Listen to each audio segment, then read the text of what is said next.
Good morning, folks. Uche Njoku, Sneaker Principal. And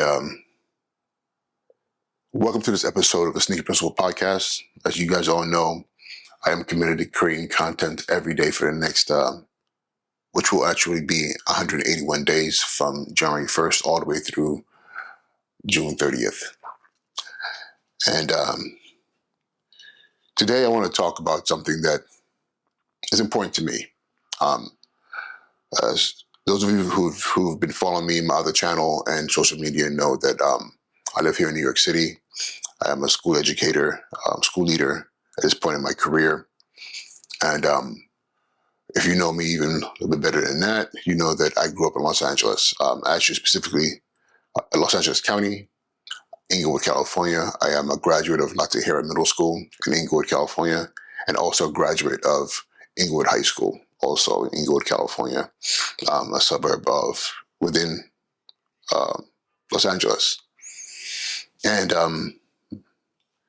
outside of that, I've lived in different places in California. And the last place I lived in, for the most part, before I came to New York to pursue this career of mine that's now 20 years, I lived in Malibu. I lived there. I was a personal assistant to a great man who passed away, who's long passed away, Michael Silverman, who was at one point in time known as the realtor to the stars. And we lived, he lived in a beach house right on the ocean in Malibu. I was fortunate enough to work for him, but also work out a deal to live in his guest house, which was amazing. I could walk literally. First of all, I would go to bed every night to the sounds of the ocean. And in the beginning, it was kind of jarring because hearing the ocean crash all night long, if you're not used to it, is definitely, jarring. But after a while, it became beautiful. It was like enchanting. It would put me in a trance-like state. It was very calming. Being able to wake up in the morning, make my coffee, and walk, which was what would have been no more than 25 steps onto the deck to see the ocean, was incredible. It was some of the most freeing times of my life, just to be in that space in my mid-20s and mid to late 20s, and really trying to figure out what was going to happen next with my life. And it was on that deck that I decided to apply to the New York City Teaching Fellows. It was taking my walks and hikes through the Palisades that I struggled with whether or not I was going to leave California or stay in California versus coming to New York. It was at the Ralph's around the corner that I would go and get my little groceries, and then what was it called? Malibu Country Market, where I would go have lunch, where I met a bunch of celebrities who were in that space were just normal people. It was in that space where I was standing in line behind the gentleman. He stepped back and stepped on my sneakers, and you don't step on people's sneakers. And I looked up. He turned around and looked at me, and he was like, "Oh." And he was like, "My apologies." And I looked and I was like, "Oh, snap. It's Carlos Santana." And I was like, "Yo, you can step on my feet all day long." It was just a beautiful place and a beautiful time in my life. I met some really incredible people. And to now be watching TV, watching the news, watching social media, and seeing the devastation in California, I don't know what to think. It's crazy because a big part of my upbringing, my childhood, and my young adulthood is in Southern California, is in Los Angeles. I've driven and spent time in all those places: Pasadena, Altadena, Hollywood, Palisades, Rancho, all those places that have been devastated or in threat of being devastated. I've spent time in and have had families live in those areas. And to watch such a beautiful place be so devastated breaks my heart. I don't know. I've been getting some text messages from friends who are saying, "Is your family okay?"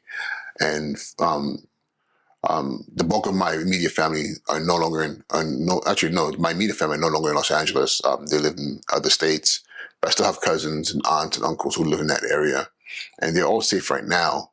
But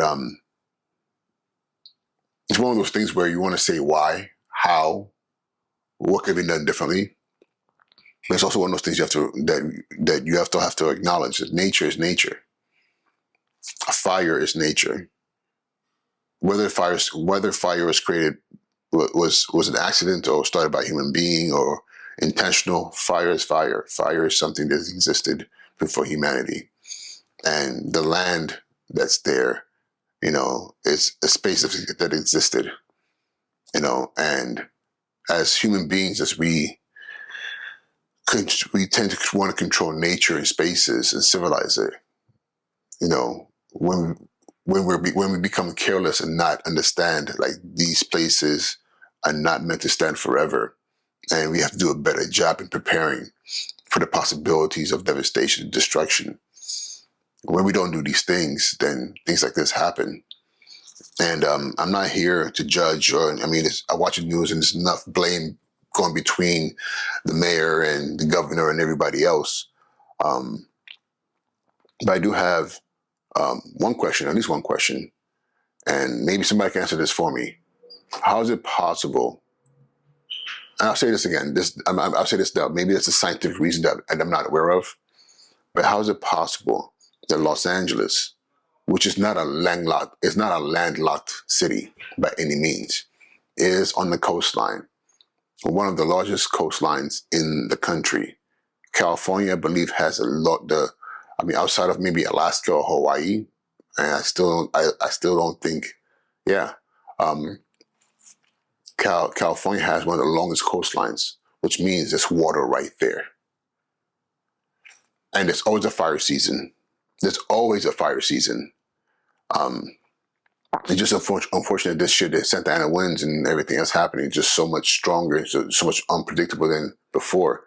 But how is it that there's water right there and we cannot get water from the ocean in some capacity?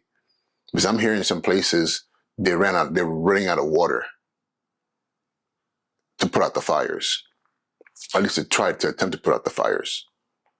We could put a man on the moon. We could put rockets into space. We could do all these crazy things. We could dig up pipelines that crosses continents, but we can't get water from the ocean in some kind of technological capacity to be able to fight fires. That's all I'm saying. That's the thing I don't get.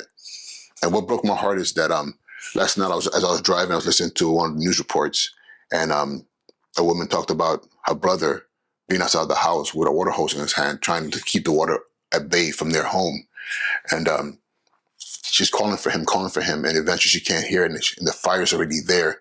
She said it was so bad she had to run her car and take off because she couldn't hear him, she couldn't see him, and the fire was there.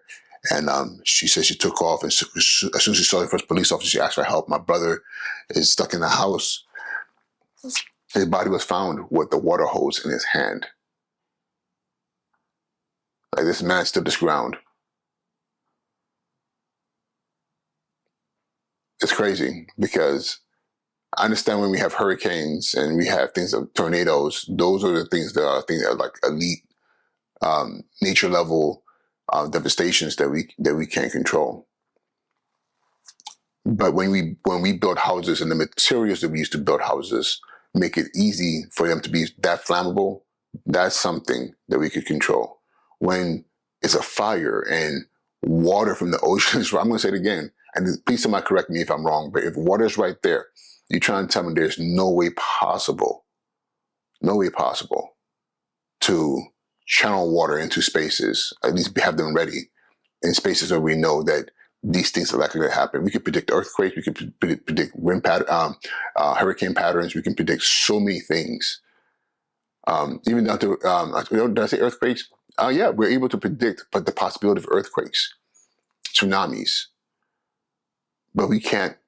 I know we can't predict the fire, but we know there's a season for it, and I'm sure we can predict the best way to fight it, to minimize damage. But again, I don't know what to say. For those of you who are out there who are devastated, I am so sorry. My heart goes out to you. We got to do better as humanity, and we have to do better in the industry and technology to find ways so that things like this don't happen. We spend a lot of our time doing other stuff for profit, but we do very little, in my opinion, for the sake of collective humanity and us moving forward, and keeping ourselves safe. All right, y'all. Uche and Joku, Sneaker Principal. I'll talk to y'all soon. Be well.